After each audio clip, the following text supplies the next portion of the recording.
of all, I want to say that I thought our crowd the last two games was just fantastic. I mean, what a tribute to them, what a great job they did. The students were on full force for both of these games. The community came out. They tried to give us some energy and will our way back into the game. So I thought they did a tremendous job. And hopefully they'll stay with us and come back because we got a lot more basketball in us.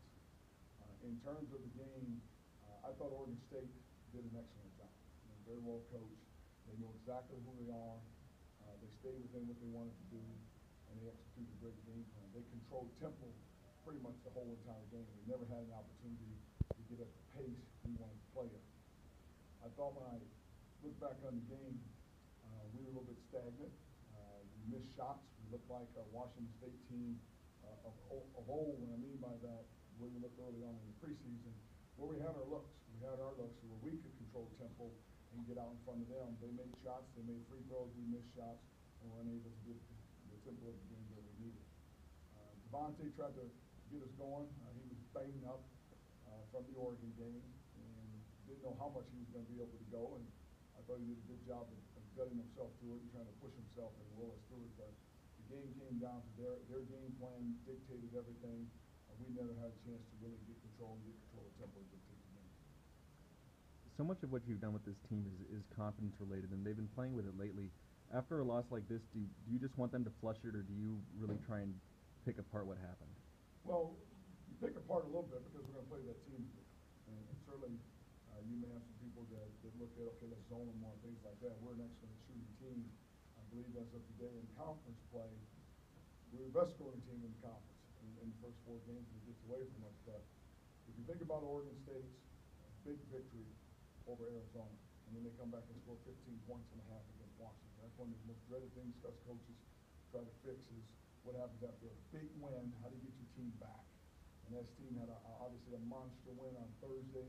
You have them in an environment here, and mentally they were just not back where they need to be, which is why you didn't shoot the ball well, quite frankly. And we saw it. We tried to guard against it. We talked about it. But, again, this team is in uncharted territories from where they've been the last couple of years. So as much as they have to handle the adversity of going through some losses and the adversity of the road, they also have to handle the adversity that comes with winning, particularly when you're winning and you're at home, because you've got to be able to fight through that and understand how important it is to have yourself ready for your next opponent and everything. And I felt we were a little bit flat, particularly on the offensive end of the floor. Coach, you guys had only 3 free throws in the first half, and second half you had 14. Was that a conscious decision going to lane and trying to draw more contact? Well, it was a conscious decision because we weren't shooting the ball very well, so we tried to put it on the floor and get inside more. If you remember, we started the game going right inside the Jordan Rayleigh, 2-foot shot blocked. We went back. Dex had a layup in there that missed, and we didn't get a lot done inside to start the game. Then we started settling for jump shots, and obviously that wasn't working because we were missing shots. So we tried to put it on the floor and attack more, particularly late to kind of lengthen the game by getting to the free throw line a little bit more. What sort of different look were you looking for when you put Trevor in to run the point? I thought, again, to speed the game up, to give us some quickness, more importantly, to give some more scoring opportunities. And I thought he did a good job when he got in the game because he was able to get into the lane. And I remember he gave 3 or 4 guys great looks. And Q Johnson, Brett Bass, Brett shot it well at times. Dex, but the ball just didn't go down. But he did his job. He did exactly what we needed him to do. Changed the pace of the game when we put him in. I thought he was good at that. In the interest of speeding up the game, you went with a small lineup for most of the game. Seeing the trade-off in terms of rebounding, is that a trade-off you're still willing to make? Well, I am if the ball is going in because, again, our biggest problem in this game was shooting because, again, we had looks. They needed to score. And they had 25 points at halftime.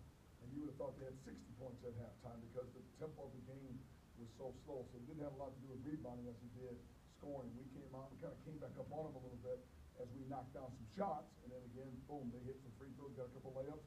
We missed some shots, and they took control of the game again. So it wasn't the rebounding I was so much worried about as it was offensively. We just didn't shoot the ball well. We've had some nights like that before. We may have some nights like that again, and hopefully fewer of those nights. You went into a trap, try to speed things up a little bit.